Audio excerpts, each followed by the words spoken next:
Olá e bem-vindos a mais uma análise aprofundada. Hoje o nosso papo é sobre fundos imobiliários, os FIIs, olhando lá para frente, para 2026. Olá, um prazer estar aqui. A gente passou por um ciclo bem longo de juros lá em cima, né?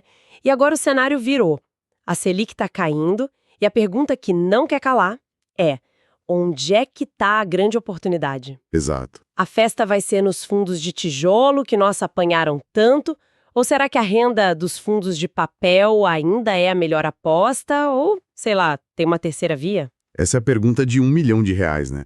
E os dados que a gente recebeu para essa análise já dão um pouco o tom da conversa. Sim. Olha só, um levantamento da Eleven, por exemplo, mostra que a carteira recomendada deles para 2026 está negociando assim, em média, com um desconto de 11%. 11%? A 0,89 vezes o valor patrimonial e com uma projeção de dividend yield de quase 12% para os próximos 12 meses. Assim, parece óbvio, né? Mas a gente sabe que não é tão simples. Por isso a nossa missão hoje é mergulhar no que as fontes que nos mandaram estão dizendo. Temos aqui relatórios da Eleven, do Santander, da XP. Exato. A gente vai dissecar as teses de investimento para entender não só quais fundos eles recomendam, mas principalmente o porquê. Vamos descobrir se a aposta é no tijolo, no papel ou em algo no meio do caminho. É isso. O objetivo é ir além da sigla, sabe? Entender as estratégias. A queda de juros é o grande pano de fundo, mas cada pedacinho do mercado de FIIs reage de um jeito muito particular. Certo. Com esse cenário de juros caindo, eu fico pensando, os gestores que têm mais liberdade, que podem navegar entre tijolo e papel, talvez saiam na frente, não? É uma ótima leitura do momento. Será que a resposta não é nem um nem outro, mas sim quem pode ter os dois? É por isso que os fundos multi-estratégia estão em alta nos relatórios. Faz todo sentido. Flexibilidade é um ativo valiosíssimo numa virada de ciclo como essa. E é exatamente a tese por trás de recomendações como o MCRE11, o MAUA Capital Real Estate, que a Eleven destaca. Ah, sei. Ele tem um portfólio híbrido e o gestor, assim, tem umas cartas na manga. Por exemplo, a possível venda de uns ativos de logística que pode gerar um ganho de capital bem relevante para os cotistas. Além da renda normal. Além da renda que ele já paga. Ele está posicionado para pegar as oportunidades onde elas estiverem. E o Santander parece ir por uma linha parecida, né? Eles indicam o BTHF11 do BTG Pactual. Sim, o hedge fund deles. A análise deles aponta que, quase 60% do fundo está em cotas de outros FIIs. A tese é que, com o mercado se recuperando, o gestor pode vender essas cotas com lucro e, como eles dizem aqui, turbinar os dividendos. Mas isso me levanta uma questão. Essa liberdade toda não traz um risco maior? O investidor fica muito na mão do gestor, do timing dele, da genialidade dele, não? Sem dúvida, a gestão ativa é uma faca de dois gumes. Você está apostando na habilidade da equipe de tomar a decisão certa na hora certa. Se errarem a mão, o resultado pode ser bem frustrante. Claro. Mas no mercado cheio de assimetrias como o de agora, essa liberdade pode ser decisiva. E isso nos leva a um parente próximo dos multi-estratégia, onde a coisa fica ainda mais clara. Os fundos de fundos, os FOFs. Certo, os FOFs. E aqui tem um termo que me chamou a atenção na análise do Marcos Gonçalves, da XP Research. Ele fala em dupla camada de desconto. Ah, sim. Isso soa quase bom demais para ser verdade. Como é que funciona na prática? É um conceito poderoso, de verdade. Pensa assim, o FOF é uma cesta de outros FIIs, certo? Certo. A primeira camada de desconto está na própria cota do FOF. Hoje você compra a cota dele na bolsa por um preço, digamos, X. Mas o valor real dos FIIs que estão ali dentro da cesta dele é X mais 15%, por exemplo. Ah, então já tem um ganho potencial só aí. Exato. E a segunda camada é que os FIIs dentro da cesta, principalmente os de tijolo, também estão sendo negociados lá na bolsa com seus próprios descontos. Entendi. É como ir num outlet onde tudo já está em promoção e na hora de passar no caixa você ainda tem um cupom de desconto extra em cima do valor total. A analogia é perfeita. É exatamente isso. Por isso, a XP diz que essa pode ser uma das maiores oportunidades do ano. E tem exemplo disso nas carteiras. Tem. A Eleven cita o JSAF11, o JS Ativos Financeiros. Ele tem muita exposição a FIIs de tijolo e está negociando com um deságio bem grande. A tese é que ele se beneficia duplamente, com a valorização do tijolo na carteira e com a diminuição do seu próprio desconto. Ok, essa ideia da dupla camada de desconto é bem convincente. Mas me deixa te provocar um pouco. Manda. Se os FORFs são uma aposta na recuperação dos ativos que estão dentro deles, e a maioria é tijolo, por que não ir direto na fonte? Por que não comprar direto os fundos de tijolo e ficar com 100% da valorização sem pagar a taxa do FOF no meio? É o argumento clássico, o corte e o intermediário. E é uma estratégia super válida que muitas casas também recomendam, claro. Certo. A aposta direta no tijolo é para quem tem mais convicção na recuperação de um setor específico e quer a exposição mais pura possível. E com a Selic caindo, a atratividade desses fundos é inegável. O crédito fica mais barato, o investidor da renda fixa começa a olhar para a economia real, para os imóveis. Isso tende a valorizar tudo. E dentro do universo de tijolo, para onde as fontes estão apontando? Onde estão as melhores apostas? As recomendações se dividem em 3 grandes avenidas. A primeira, shoppings. O nome que mais aparece aqui é o XPML11, o XP Malls. O portfólio dele é considerado de altíssima qualidade. E uma preocupação que existia no passado, que era a alavancagem do fundo, já foi resolvida. O mercado parece acreditar que o fluxo nos shoppings voltou para ficar. De fim do escritório na pandemia. Essa tese morreu mesmo. Morreu e foi enterrada. O que a gente vê agora é uma busca por qualidade. As empresas querem os melhores prédios nas melhores localizações. É uma virada e tanto. Impressionante. Lembro que em 2022 o discurso era de que o home office tinha matado os escritórios. Agora a gente vê lajes de alta qualidade com uma demanda impressionante de novo. Nesse segmento, o TEP11, Telos Properties, é um destaque. Por quê? Ele fez umas movimentações recentes de reciclagem de portfólio que podem destravar bastante valor. A XP também tem na carteira outro gigante do setor, o PVBI11. E a terceira avenida do tijolo, que parece a queridinha do mercado já faz um tempo. Logística, né? O e-commerce ainda é esse motor todo? Continua e com força total. A demanda por galpões logísticos modernos e bem localizados não diminuiu. É o setor com o maior consenso entre os analistas. Sério? Sim. O Santander, por exemplo, destaca o VIG11, o Vinci Logística.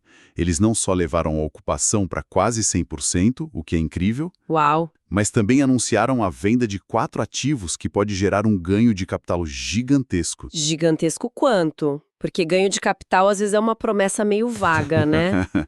Nesse caso, os números são bem específicos. A transação pode gerar um lucro bruto de 93 milhões de reais. 93 milhões? Se você diluir isso pelo número de cotas, a gente está falando de R$ 6,22 por cota. Nossa! É um valor que o fundo pode usar para distribuir como dividendo extraordinário, turbinando o rendimento por meses. Outro nome forte é o HGLG11, da Pátria, que também tem potencial de vender ativos maduros para realizar lucro.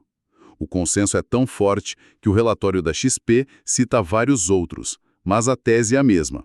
Demanda estrutural e gestão ativa gerando valor. Ok. Então o cenário para o tijolo parece ser uma aposta clara na valorização dos ativos, na recuperação. Mas e o investidor mais conservador, aquele focado em receber um salário mensal previsível? Isso nos leva direto para os fundos de papel, os de recebíveis. A história para eles em 2026 é outra, certo? Totalmente diferente. A grande tese para os fundos de papel neste ano não é a valorização do imóvel, mas um fenômeno chamado marcação a mercado, especialmente nos fundos que têm muitos títulos atrelados à inflação, ao IPCA. Certo. Marcação a mercado. É um termo que todo mundo ouve, mas que pode ser meio abstrato. Consegue traduzir isso de uma forma bem simples para a gente? Com certeza. Pensa o seguinte, esses fundos compraram lá atrás títulos de dívida imobiliária, os CRIs, que pagavam, sei lá, IPCA mais 8% ao ano. Ok, taxas altas. Exato, num cenário de juros e inflação nas alturas. Agora, com a economia se acalmando, Os novos títulos que são emitidos pagam bem menos, talvez IPCA mais 6%. O que acontece com aquele seu título antigo, que paga mais? Ele fica mais valioso. Exatamente. Ele se torna muito mais valioso no mercado. O fundo, então, marca esse novo preço mais alto no valor do título. Ah, é como ter um ingresso para um show que esgotou. Você pagou o preço normal, mas como agora não tem mais ingresso e todo mundo quer ir, o seu vale muito mais. O fundo atualiza o valor do ingresso que ele tem na carteira. A lógica é essa. É um ganho de capital que se soma aos juros que o título já paga todo mês. E nas recomendações, quais se destacam? Vemos duas abordagens. A Eleven aponta o PCP11, da Pátria, por uma tese de desconto. Ele está sendo negociado abaixo do valor patrimonial. Já outros, como o MCCI11 da Mauá, são elogiados pela qualidade da carteira mesmo, com garantias fortes e devedores de setores resilientes. E a confiança nessa tese dos recebíveis é grande. Para você ter uma ideia, na carteira recomendada da XP, 42,5% do portfólio está em fundos de recebíveis. Quase metade. Quase metade. Eles acreditam muito nessa combinação de renda mensal alta com esse potencial de ganho na marcação a mercado. Entendi. Mas nem todos são flores, imagino. As fontes mencionam algum segmento que exige mais cuidado, onde o risco é maior? Sim, mencionam. O segmento de desenvolvimento. Ah, o que investe em projetos na planta. Esse mesmo. Aquele que investe na construção de imóveis para venda. O potencial de retorno aqui é o maior de todos, mas o risco também é. Proporcional. Ele é extremamente sensível ao ciclo econômico. Por quê? O que pode dar tão errado? Pensa num projeto de um prédio. A obra pode atrasar, o custo do material pode explodir, ou pior, a economia desacelera e os apartamentos encalham. Complica tudo. Se isso acontece, o fundo pode ter que aportar mais dinheiro ou amargar um prejuízo. Um fundo que aparece nas recomendações, mesmo sendo desse setor, é o TGAR11. A tese para ele é que o fundo conseguiu juntar duas coisas raras. Que são? Um desconto grande na cota e, ao mesmo tempo, ter dinheiro em caixa para finalizar os projetos. É uma aposta de alto risco, mas na capacidade de execução da gestão. O que nos leva a uma conclusão importante sobre estratégia. Não é só escolher o melhor fundo, mas saber como montar o quebra-cabeça, né? Precisamente. E aqui a análise da XP traz um alerta macroeconômico fundamental.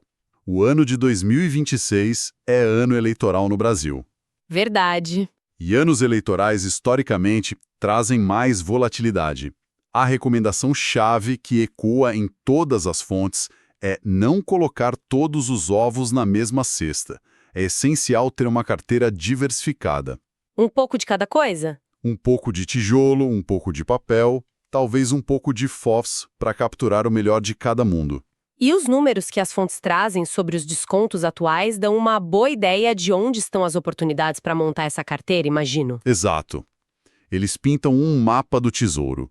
Os fundos de papel, que sofreram menos, negociam com um desconto médio de 6,3%. Ok. Os de tijolo, que apanharam mais, têm um deságio bem maior, de 14,5%. E os FOFs, por causa da dupla camada, chegam a um desconto médio de 17%. 17%? Em alguns casos, o preço está tão baixo que é quase uma anomalia estatística, uma oportunidade que aparece muito raramente. Então vamos amarrar tudo isso.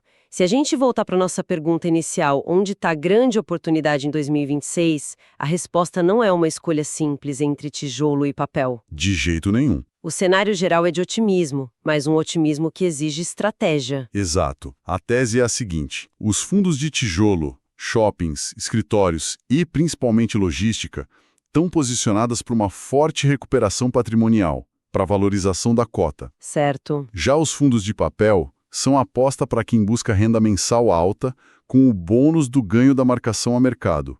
E os FOFs e multi-estratégia são veículos inteligentes para quem quer participar dessa recuperação, mas com desconto extra. Ou seja, a palavra de ordem para o ano que a gente vê em todos os relatórios é diversificação.